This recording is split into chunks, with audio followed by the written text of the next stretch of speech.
Hello, welcome to Red Short Talks. നമസ്കാരം, സ്വാഗതം. നമ്മൾ ഇന്ന് വിശദമായിട്ടൊന്ന് നോക്കാൻ പോകുന്നത് നിങ്ങൾക്ക് കിട്ടിയൊരു സ്രോതസ്സാണ്. നാളത്തേക്ക്, അതായത് സെപ്റ്റംബർ 17 ബുധനാഴ്ചത്തെ ട്രേഡിങ്ങിനുള്ള ഒരു നിഫ്റ്റി ട്രേഡ് പ്ലാൻ. ഇൻട്രസ്റ്റിംഗ്. അതെ, നമ്മുടെ ലക്ഷ്യം സിമ്പിളാണ്. ഈ പ്ലാനിൽ എന്തൊക്കെയാണ് ഒളിഞ്ഞിരിക്കുന്നത്? സൂചനകൾ, സാധ്യതകൾ, സ്ട്രാറ്റജികൾ, അതൊക്കെ ഒന്ന് ക്ലിയർ ആക്കുക. തുടങ്ങുന്നതിന് മുമ്പ് ഓർക്കാൻ വേണ്ടി, ഇന്നലെ സെപ്റ്റംബർ 16 നിഫ്റ്റി ക്ലോസ് ചെയ്തത് 25,254-ലാണ്. അതെ, നമുക്ക് കിട്ടിയ ഈ പ്ലാൻ ഒറ്റനോട്ടത്തിൽ ചെറുതാണ്, പക്ഷേ ഇതിൽ നിറയെ നമ്പറുകളാണ്. ലെവലുകൾ, പിന്നെ RSI, entry, target, stop loss, SL, അങ്ങനത്തെ കുറേ ടെക്നിക്കൽ വാക്കുകൾ. അപ്പം നമുക്കിതൊന്ന് ആഴത്തിൽ പരിശോധിച്ചാലോ? ഓരോന്നായിട്ട് എടുത്തു നോക്കാം. തീർച്ചയായും നല്ലൊരു ഐഡിയ ആണ്. ഇങ്ങനെയൊരു ട്രേഡ് പ്ലാൻ കയ്യിലുണ്ടാവുന്നത് ശരിക്കും അടുത്ത ദിവസത്തെ മാർക്കറ്റിലെ അങ്ങോട്ടും ഇങ്ങോട്ടുമുള്ള ചാഞ്ചാട്ടങ്ങളെ നേരിടാൻ ഒരു ഫ്രെയിംവർക്ക് തരും. അതായത് ഏതൊക്കെയാണ് പ്രധാനപ്പെട്ട ലെവലുകൾ, എവിടേക്ക് മാർക്കറ്റ് തിരിയാൻ സാധ്യതയുണ്ട്, അങ്ങനെ വന്നാൽ എന്ത് ചെയ്യണമെന്നൊക്കെ ഒരു ധാരണ കിട്ടും. നമ്മൾ ഡീറ്റെയിൽസിലേക്ക് പോകും മുൻപ് ആ ബാക്ക്ഗ്രൗണ്ട് ഒന്നുകൂടി ഉറപ്പിക്കാം. നിഫ്റ്റി 25,254 ക്ലോസ് ചെയ്തു. അതോടൊപ്പം ഈ പ്ലാനിൽ എടുത്തു പറയുന്നൊരു പ്രധാന സൂചകമാണ് RSI, അതായത് റിലേറ്റീവ് സ്ട്രെങ്ത് ഇൻഡെക്സ്. RSI. അതെ, അതിന്റെ ഇപ്പോഴത്തെ വായന ഏകദേശം 76 ടെക്നിക്കൽ അനാലിസിസിന്റെ ഭാഷയിൽ പറഞ്ഞാൽ ഇത് ഓവർബോട്ട് സോണിലാണ്.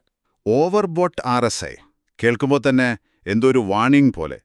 എന്താണ് അതുകൊണ്ട് ലളിതമായിട്ട് പറഞ്ഞാൽ ഉദ്ദേശിക്കുന്നത്? ഒരുപാട് വാങ്ങിയെന്നാണോ? ഒരു തരത്തിലതെ. RSI എന്ന് പറയുന്നത് ബേസിക്കലി വിലയുടെ മൂവ്മെന്റിന്റെ സ്പീഡും സ്ട്രെങ്ത്തുമാണ് അളക്കുന്നത്. ഒരു പ്രത്യേക കാലയളവില് വില എത്ര കൂടി അല്ലെങ്കിൽ എത്ര കുറഞ്ഞു എന്നതിന്റെ ഒരു അളവ്. സാധാരണയായി 70 മുകളിലുള്ള RSI വായനയാണ് നമ്മൾ ഓവർബോട്ട് എന്ന് വിളിക്കാറ്. ഇതിന്റെ അർത്ഥം ഈ അടുത്ത കാലത്ത് വില ഭയങ്കര വേഗത്തിൽ ഒരുപാടങ്ങ് കേറിപ്പോയി എന്നാണ്. അങ്ങനെ വരുമ്പോ ഒരു താൽക്കാലികമായ തിരുത്തലിന്, അതായത് വില കുറച്ചൊന്ന് താഴോട്ട് വരാനോ അല്ലെങ്കിൽ ആ മുന്നേറ്റം ഒന്ന് നിന്ന് കുറച്ചു കാലം ഒരേ ലെവലിൽ തുടരാനോ സാധ്യതയുണ്ട് എന്നൊരു സൂചനയാണ് കിട്ടുന്നത്. ഉറപ്പായും താഴോട്ട് പോകുമെന്നല്ല. അല്ലല്ല, അങ്ങനെയല്ല. പക്ഷേ ആ മുകളിലേക്കുള്ള യാത്രയിൽ ഒരു സ്പീഡ് ബ്രേക്കർ വരാൻ സാധ്യതയുണ്ട് എന്നൊരു മുന്നറിയിപ്പായിട്ട് കാണാം. ശരി, അപ്പോ ആ ഒരു മുന്നറിയിപ്പ് മനസ്സിൽ വെച്ചുകൊണ്ട് നമുക്ക് പ്ലാനിലേക്ക് കടക്കാം. പ്ലാനിൽ ആദ്യം തന്നെ പറയുന്നുണ്ട് ട്രെൻഡ് ബുള്ളിഷാണെന്ന്. അതായത് മാർക്കറ്റ് പൊതുവെ മുകളിലേക്കാണ് പോകുന്നത് എന്നൊരു വ്യൂ. ഈയൊരു ബേസിസിൽ വാങ്ങാൻ അവസരം തരുന്ന 2 ലോങ് സാധ്യതകളാണ് പ്ലാനിൽ പറയുന്നത്. ആദ്യത്തേത് ഒരു ബ്രേക്കൗട്ട് എൻട്രി. എന്താണ് ഈ ബ്രേക്കൗട്ട്? ബ്രേക്കൗട്ട് എന്ന് വെച്ചാൽ വില ഇപ്പോൾ തടഞ്ഞു നിൽക്കുന്ന ഒരു പ്രധാന റെസിസ്റ്റൻസ് ലെവൽ, അതായത് ഒരു തടസ്സം, അതിനെ ശക്തിയായിട്ട് ഭേദിച്ച് മുകളിലേക്ക് പോകുന്നതാണ്. ഈ പ്ലാൻ അനുസരിച്ച് 25,280 തൊട്ട് 25,300 വരെയുള്ള സോൺ ഒരു പ്രധാന തടസ്സമാണ്, റെസിസ്റ്റൻസ്. അവിടെ എത്തുമ്പോൾ വിൽക്കാൻ ആളുകൾ കൂടുതലുണ്ടാവാം. ഒരു മതില് പോലെ അല്ലേ? അതിനെ ഇടിച്ചു പൊളിച്ച് അപ്പുറം കടക്കാം. അതെ, കറക്റ്റ് ഉദാഹരണം. ആ മതില് ഭേദിച്ച്, അതായത് വില 25,300 മുകളിലേക്ക് ഉറച്ചുനിന്നാൽ പിന്നെയും മുകളിലേക്ക് പോകാൻ ചാൻസ് ഉണ്ടെന്നാണ് പ്ലാൻ പറയുന്നത്. അങ്ങനത്തെ ഒരു സിറ്റുവേഷനിൽ വാങ്ങുന്നതിനെയാണ് ബ്രേക്കൗട്ട് എൻട്രി എന്ന് പറയുന്നത്. ഈ പ്ലാൻ പ്രകാരം അങ്ങനെ ഒരു ബ്രേക്കൗട്ട് വന്നാൽ ടാർഗറ്റുകൾ, അതായത് ലാഭം ബുക്ക് ചെയ്യാൻ പറ്റിയ ലെവലുകൾ 25,360 അല്ലെങ്കിൽ 25,420 അതേസമയം ഇത് നമ്മൾ വിചാരിച്ച പോലെയല്ല പോകുന്നതെങ്കിൽ നഷ്ടം കുറയ്ക്കാനുള്ള ലെവൽ, സ്റ്റോപ്പ് ലോസ്, അത് 25,200. അപ്പോ ആദ്യത്തെ ബൈ ചാൻസ് ആ റെസിസ്റ്റൻസ് ബ്രേക്ക് ചെയ്യുമ്പോഴാണ്. ഇനി രണ്ടാമത്തെ ലോങ് സാധ്യത ഡിപ്പ് എൻട്രി അല്ലെങ്കിൽ സപ്പോർട്ട് ബൈ ആണല്ലോ. ഇതെങ്ങനെയാണ് വർക്ക് ചെയ്യുന്നത്? ഡിപ്പ് എൻട്രി പേര് പറയുന്ന പോലെ തന്നെ വില താഴേക്ക് വരുമ്പോൾ ഒരു ഡിപ്പിൽ വെച്ച് വാങ്ങുന്ന പരിപാടിയാണ്. വില താഴോട്ട് വരുമ്പോൾ എവിടെയെങ്കിലും അതിനൊരു താങ്ങ് കിട്ടാൻ സാധ്യതയുണ്ട്. അങ്ങനത്തെ ഏരിയകളെയാണ് സപ്പോർട്ട് സോൺ എന്ന് പറയുന്നത്. ഈ പ്ലാനിൽ 25,120 മുതൽ 25,150 വരെയുള്ള ഭാഗം ഒരു പ്രധാന സപ്പോർട്ട് സോണായിട്ടാണ് കാണുന്നത്. ഇതിനെ ഡിമാൻഡ് സോൺ എന്നും പറയാറുണ്ട്. ഡിമാൻഡ് സോൺ പ്ലാൻ പറയുന്നത് വില കുറഞ്ഞ് 25,120-150 സോണിലെത്തുകയും അവിടെ പെട്ടെന്ന് തകരാതെ പിടിച്ചു നിൽക്കുകയും ഒരു തിരിഞ്ഞുകയറ്റത്തിന്റെ ലക്ഷണം കാണിക്കുകയും ചെയ്താൽ വാങ്ങാമെന്നാണ്. ഒരു പന്ത് താഴെ വീണിട്ട് തറയിൽ തട്ടി മുകളിലേക്ക് പൊങ്ങുന്നത് പോലെ. ആ തറയാണ് സപ്പോർട്ട്. പന്ത് പൊങ്ങുമ്പോൾ നമ്മൾ പിടിക്കുന്നു. പെർഫെക്റ്റ് ഉദാഹരണം. ആ താഴ്ചയിൽ നിന്ന് തിരികെ കയറാൻ തുടങ്ങുമ്പോൾ വാങ്ങുക. അതാണ് ഡിപ്പ് എൻട്രി അല്ലെങ്കിൽ സപ്പോർട്ട് ബൈ. ഈ സ്ട്രാറ്റജി ഉപയോഗിക്കുകയാണെങ്കിൽ പ്ലാനിലെ ടാർഗറ്റുകൾ 25,250 അല്ലെങ്കിൽ 25,300 ആണ്. ഇതിന്റെ സ്റ്റോപ്പ് ലോസ്, അതായത് ഈ സപ്പോർട്ട് വർക്ക് ചെയ്യുന്നില്ല എന്ന് കണ്ട് പുറത്തു കടയേണ്ട ലെവൽ 25,080 ആയിട്ടാണ് കൊടുത്തിരിക്കുന്നത്. ഇവിടെയാണ് എനിക്കൊരു സംശയം വന്നത്. നമ്മൾ നേരത്തെ പറഞ്ഞു RSI ഓവർബോട്ടാണ്, ചിലപ്പോൾ താഴോട്ട് വരാം എന്നൊക്കെ. എന്നിട്ടും ഈ പ്ലാനിൽ 2 ബൈയിങ് സ്ട്രാറ്റജികൾ. എന്തുകൊണ്ടാണ് ഈ കോൺട്രാഡിക്ഷൻ? നല്ല ചോദ്യം, വളരെ നല്ല ചോദ്യം. ഇവിടെയാണ് ഈ പ്ലാനിന്റെ മൊത്തത്തിലുള്ള ബയാസ് എന്ന ഭാഗം പ്രധാനമാകുന്നത്. പ്ലാനിന്റെ അവസാനം ഒരു നോട്ടുണ്ട്. Bias: trend is bullish but RSI is overbought, hence confirmed breakouts or dips entries will be safe. കണ്ടു. ഇതിന്റെ അർത്ഥം മാർക്കറ്റിന്റെ മെയിൻ ട്രെൻഡ് ഇപ്പോഴും മുകളിലേക്ക് തന്നെയാണ്. പക്ഷെ RSI ഹൈ ലെവൽ ആയതുകൊണ്ട് കുറച്ചൊന്ന് ശ്രദ്ധിക്കണം. വെറുതെ ചാടിക്കേറി വാങ്ങുന്നതിനു പകരം ഒന്നുകിൽ ആ റെസിസ്റ്റൻസ് ബ്രേക്ക് ചെയ്തു എന്ന് ഉറപ്പുവരുത്തിയതിനു ശേഷം ബ്രേക്ക്ഔട്ട്, അല്ലെങ്കിൽ വില താഴുന്ന ഒരു പ്രധാന സപ്പോർട്ടിൽ താങ്ങ് കിട്ടുന്നുവെന്ന് ഉറപ്പാക്കിയതിനു ശേഷം ഡിപ്പ് എൻട്രി മാത്രം ട്രെൻഡിന്റെ കൂടെ പോകുന്നതാണ് സേഫ് എന്നാണ് ഈ പ്ലാൻ പറയാൻ ശ്രമിക്കുന്നത്. ഓക്കേ. അതായത് RSIയുടെ വാണിങ്ങിന് റെസ്പെക്ട് ചെയ്യുന്നുണ്ട്, എന്നാൽ ട്രെൻഡിനെ മൊത്തത്തിലങ്ങ് തള്ളിക്കളയുന്നുമില്ല. ഒരു ബാലൻസ്ഡ് അപ്രോച്ച്. അപ്പോൾ ആ എൻട്രി കണ്ടീഷൻസ് 25,300 മുകളിൽ പോവുക, അല്ലെങ്കിൽ 25,120-150 പിടിച്ചു നിൽക്കുക എന്നത് വളരെ ഇമ്പോർട്ടൻ്റ് ആണ്, അല്ലേ? തീർച്ചയായും ആ കണ്ടീഷൻസ് മീറ്റ് ചെയ്യുന്നുണ്ടോ എന്ന് നോക്കിയിട്ട് മാത്രം എൻട്രി എടുക്കുക. അതുപോലെ തന്നെ പ്രധാനമാണ് ഓരോ ട്രേഡിനും ഒരു സ്റ്റോപ്പ് ലോസ് SL വെച്ചിട്ടുണ്ട് എന്നത്.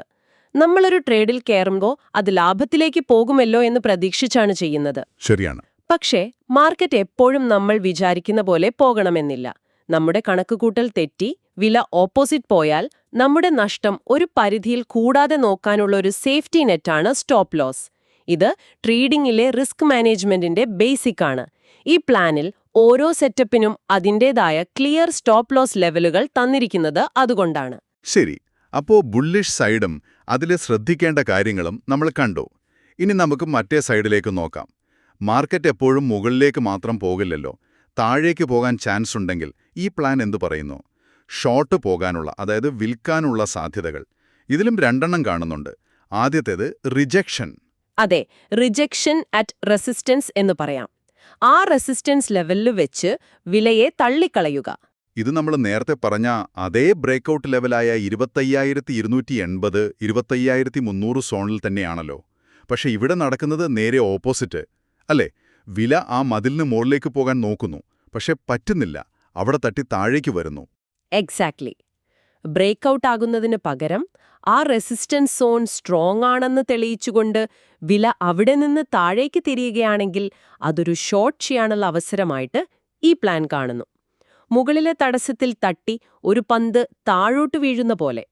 ഈ സാഹചര്യത്തിൽ പ്ലാൻ കാണുന്ന ടാർഗറ്റുകൾ താഴെയുള്ള സപ്പോർട്ട് ലെവലുകളാണ് 25,200 അല്ലെങ്കിൽ 25,120.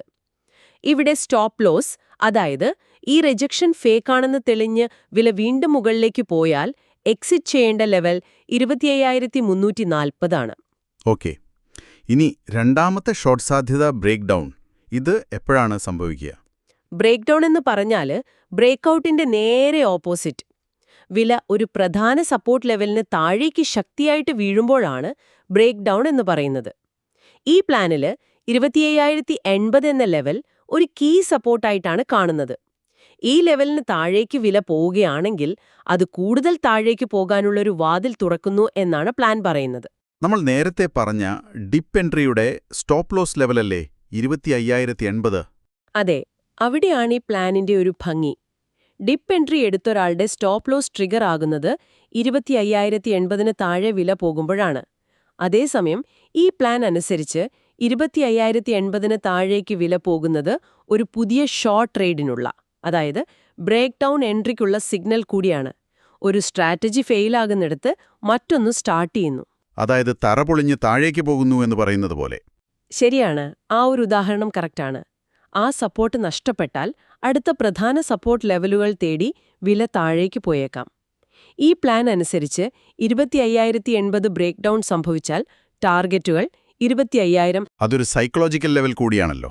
അതെ, 25,000 അല്ലെങ്കിൽ 24,920 ആകാം. ഈ ഷോർട്ട് ട്രേഡിന്റെ സ്റ്റോപ്പ് ലോസ് 25,140 ആണ്. ഇപ്പോൾ ഈ ഷോർട്ട് സാധ്യതകളെ നമ്മൾ തുടക്കത്തിൽ പറഞ്ഞ RSI ഓവർബോട്ട് എന്നതുമായി എങ്ങനെ കണക്ട് ചെയ്യാം? നല്ല പോയിന്റ്. RSI 76-ൽ ഓവർബോട്ടായി നിൽക്കുന്നു എന്നത് ഒരു കറക്ഷനോ അല്ലെങ്കിൽ ഒരു എക്സോഷനോ സാധ്യതയുണ്ടെന്ന സൂചന നൽകുന്നു എന്ന് നമ്മൾ പറഞ്ഞല്ലോ.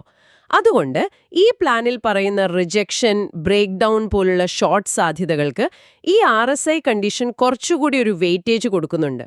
കാരണം മാർക്കറ്റ് ഓവറായിട്ട് കയറിക്കഴിഞ്ഞെങ്കിൽ ഒരു റെസിസ്റ്റൻസിൽ തട്ടി താഴേക്ക് വരാനോ റിജക്ഷൻ, അല്ലെങ്കിൽ ഒരു സപ്പോർട്ട് ബ്രേക്ക് ചെയ്ത് താഴേക്ക് പോകാനോ ബ്രേക്ക് ഡൗൺ ഉള്ള സാധ്യത സ്വാഭാവികമായും കൂടുന്നു. പക്ഷെ ഓർക്കണം, ട്രെൻഡ് ഇപ്പോഴും ബുള്ളിഷ് ആയതുകൊണ്ട് ഷോർട്ട് ചെയ്യുമ്പോഴും വ്യക്തമായ സിഗ്നലുകൾക്ക് റിജക്ഷൻ കൺഫേം ചെയ്യുക, 25,080 ബ്രേക്ക് ചെയ്യുക കാത്തിരിക്കണമെന്ന് പ്ലാൻ ഇൻഡയറക്റ്റ് ആയിട്ട് പറയുന്നുണ്ട്. അപ്പോ ഈ പ്ലാനിലെ മെയിൻ പോയിന്റ്സ് നമുക്കൊന്ന് പെട്ടെന്ന് പറയാം, കേൾക്കുന്ന നിങ്ങൾക്ക് എളുപ്പത്തിൽ ഓർക്കാൻ. ഏറ്റവും ക്രൂഷ്യൽ ഫൈറ്റ് സോണായിട്ട് കാണുന്നത് 25,280, 25,300 സോണാണ്. ഇതിനു മുകളിൽ ക്ലോസ് ചെയ്താൽ ബ്രേക്ക്ഔട്ട് ലോങ്, അവിടെ തട്ടി താഴേക്ക് വന്നാൽ റിജക്ഷൻ ഷോർട്ട്. ഇത് ബ്രേക്ക് ഡൗൺ ഷോർട്ടിനുള്ള സിഗ്നലാണ്, ശരിയല്ലേ? അതെ, വളരെ കൃത്യമായിട്ട് സംഗ്രഹിച്ചു. ഈ ലെവലുകളാണ് നാളത്തെ മാർക്കറ്റിൽ നമ്മൾ മെയിൻ ആയിട്ട് വാച്ച് ചെയ്യേണ്ടത്. ഓരോ ലെവലിലും പ്രൈസ് എങ്ങനെ റിയാക്ട് ചെയ്യുന്നു എന്നതിനെ ഡിപ്പെൻഡ് ചെയ്തിരിക്കും അടുത്ത മൂവ്. അപ്പോ ഇതെല്ലാം കൊണ്ട് എന്താണ് അർത്ഥമാക്കുന്നത്? ഈ പ്ലാൻ മൊത്തത്തിൽ തരുന്ന മെസ്സേജ് എന്താണ്? ഈ പ്ലാൻ ബേസിക്കലി ഇപ്പോൾ മാർക്കറ്റിലുള്ള ഒരു റിയാലിറ്റിയാണ് റിഫ്ലക്റ്റ് ചെയ്യുന്നത്. മാർക്കറ്റിൽ ഒരു ബുള്ളിഷ് ട്രെൻഡ് ഉണ്ട്, പക്ഷെ അതേസമയം ഒരു ഓവർബോട്ട് സിഗ്നലുമുണ്ട്. ഇത് രണ്ടും തമ്മിലുള്ള ഒരു വടംവലിയാണ് നമ്മൾ കാണുന്നത്. ഈ പ്ലാൻ ചെയ്യുന്നത് ഈ സിറ്റുവേഷനിൽ എങ്ങനെ സേഫായിട്ട് ട്രേഡ് ചെയ്യാം എന്നതിനുള്ള ചില ഇഫ് ദെൻ സിനാരിയോസ് മുന്നോട്ട് വയ്ക്കുകയാണ്. ക്ലിയർ എൻട്രി പോയിന്റ്സുകൾ, ടാർഗറ്റുകൾ, പിന്നെ ഏറ്റവും ഇമ്പോർട്ടൻ്റ് ആയിട്ട് ഓരോ നീക്കത്തിനും സ്റ്റോപ്പ് ലോസ് പറഞ്ഞ് റിസ്ക് മാനേജ് ചെയ്യാനുള്ള ഒരു ശ്രമം നടത്തുന്നു. അപ്പോൾ ശ്രോതാവായ നിങ്ങളോട് പറയുകയാണെങ്കിൽ, നാളത്തെ നിഫ്റ്റിയുടെ മൂവ്മെന്റ്സ് ഈ പറഞ്ഞ പ്രൈസ് ലെവലുകളിൽ എങ്ങനെ വരുന്നു എന്ന് നോക്കി അതിനനുസരിച്ച് നിങ്ങൾക്ക് കൺസിഡർ ചെയ്യാവുന്ന ചില സ്ട്രാറ്റജികളാണ് ഈ പ്ലാനിലുള്ളത്. ഇതൊരു കണിശമായ പ്രിഡിക്ഷനല്ല, മറിച്ച് സാഹചര്യങ്ങൾക്കനുസരിച്ച് റിയാക്ട് ചെയ്യാനുള്ള ഒരു ഗൈഡാണ്. ശരിയാണ്, ഒരു പ്രിപ്പറേഷൻ തരുന്നു. പക്ഷേ ഇവിടെ നമ്മൾ ഓർക്കേണ്ട ഒരു പ്രധാന കാര്യമുണ്ട്. ഒരു ട്രേഡ് പ്ലാൻ എത്ര നന്നായിട്ട് പ്രിപ്പയർ ചെയ്താലും റിയൽ മാർക്കറ്റ് കണ്ടീഷൻസ് അതിനെ ഓവർറൈഡ് ചെയ്തേക്കാം. ഇതൊരു പ്രധാന ചോദ്യം ഉയർത്തുന്നുണ്ട്. നാളെ മാർക്കറ്റ് ഓപ്പൺ ചെയ്യുമ്പോൾ എന്തെങ്കിലും അൺഎക്സ്പെക്റ്റഡ് ന്യൂസ് വന്നാൽ, ഉദാഹരണത്തിന് ഗ്ലോബൽ മാർക്കറ്റിൽ വലിയൊരു മാറ്റം, അല്ലെങ്കിൽ രാജ്യത്തിനകത്ത് എന്തെങ്കിലും ഇമ്പോർട്ടന്റ് എക്കണോമിക് ഡേറ്റ വരുന്നു, ഇതൊക്കെ നമ്മൾ ഈ ചർച്ച ചെയ്ത 25,280 അല്ലെങ്കിൽ 25,080 പോലുള്ള ലെവലുകളെ എങ്ങനെ അഫക്റ്റ് ചെയ്യാം? ചിലപ്പോൾ ഒരു വലിയ ന്യൂസ് വന്നാൽ മാർക്കറ്റ് ഈ ലെവലുകളെ ഒന്നും മൈൻഡ് ചെയ്യാതെ വലിയൊരു ഗ്യാപ്പിൽ ഓപ്പൺ ചെയ്തേക്കാം. അപ്പോൾ ഈ പ്ലാൻ മാത്രം പോരാ, ചുറ്റും നടക്കുന്ന കാര്യങ്ങളെക്കുറിച്ചും ഒരു ബോധ്യം വേണം. വളരെ കറക്റ്റായ ഒരു ഓർമ്മപ്പെടുത്തലാണ്. ഈ പ്ലാൻ ഒരു സ്റ്റാർട്ടിംഗ് പോയിന്റാണ്. അതിനപ്പുറം നമ്മുടെ ഡിസ്ക്രിപ്ഷൻ ഉപയോഗിക്കേണ്ടി വരും. എന്തായാലും ഈ ട്രേഡ് പ്ലാൻ അനലൈസ് ചെയ്യാൻ വേണ്ടി ഷെയർ ചെയ്തതിന് നിങ്ങൾക്ക് നന്ദി. ഇതുപോലൊരു പ്ലാൻ, ക്ലിയർ ലെവൽസും എൻട്രി എക്സിറ്റ് പ്ലാനും സ്റ്റോപ്പ് ലോസും ഒക്കെയുള്ളത് മാർക്കറ്റിലെ വൊളാറ്റിലിറ്റിയെയും നമ്മുടെ സ്വന്തം ഇമോഷണൽ റിയാക്ഷൻസിനെയും ഒരു പരിധിവരെ കൺട്രോൾ ചെയ്യാൻ ഹെൽപ്പ് ചെയ്യും. ഒരു സ്ട്രക്ചർ ഉണ്ടാകുന്നത് എപ്പോഴും നല്ലതാണല്ലോ. അതെ, ഡിസിപ്ലിൻ കൊണ്ടുവരാൻ സഹായിക്കും. അതെ. അപ്പോൾ ഇന്നത്തെ ഈ വിശദമായ ചർച്ച നമ്മളിവിടെ നിർത്തുകയാണ്. പോകുന്നതിന് മുൻപ് നിങ്ങൾക്ക് ചിന്തിക്കാൻ ഒരു ചോദ്യം കൂടി തരാം. നമ്മൾ കണ്ടു ഈ പ്ലാൻ RSI ഓവർബോട്ട് ആണെന്ന ഫാക്റ്റ് കൺസിഡർ ചെയ്തിട്ടാണ് സ്ട്രാറ്റജീസ് ഉണ്ടാക്കിയിരിക്കുന്നത്. അങ്ങനെയെങ്കിൽ നാളെ ഈ പ്ലാൻ ഉപയോഗിക്കാൻ ഉദ്ദേശിക്കുന്നുണ്ടെങ്കിൽ ഇതിൽ പറഞ്ഞിട്ടുള്ള ലെവലുകളും RSIയും കൂടാതെ നിങ്ങൾ പേഴ്സണലി വേറെ എന്ത് ഇൻഡിക്കേറ്റേഴ്സ് കൂടി ഇതിൻ്റെ കൂടെ നോക്കാൻ ശ്രമിക്കും? ഒരുപക്ഷെ ട്രേഡിംഗ് വോളിയം നോക്കുമോ? അതോ ഫിബനാച്ചി ലെവലുകളോ? അതോ മറ്റു മൊമെന്റം ഓസിലേറ്ററുകളോ? ഈ പ്ലാനിനെ കൂടുതൽ സ്ട്രോങ് ആക്കാൻ നിങ്ങൾക്ക് എന്തൊക്കെ ആഡ് ചെയ്യാൻ പറ്റുമെന്ന് ഒന്ന് ആലോചിച്ചു നോക്കൂ. നിങ്ങളുടെ ട്രേഡിംഗ് യാത്രയിൽ ഈ ചിന്തകൾ ഉപകാരപ്പെടട്ടെ എന്ന് ആശംസിക്കുന്നു. വീണ്ടും കാണാം.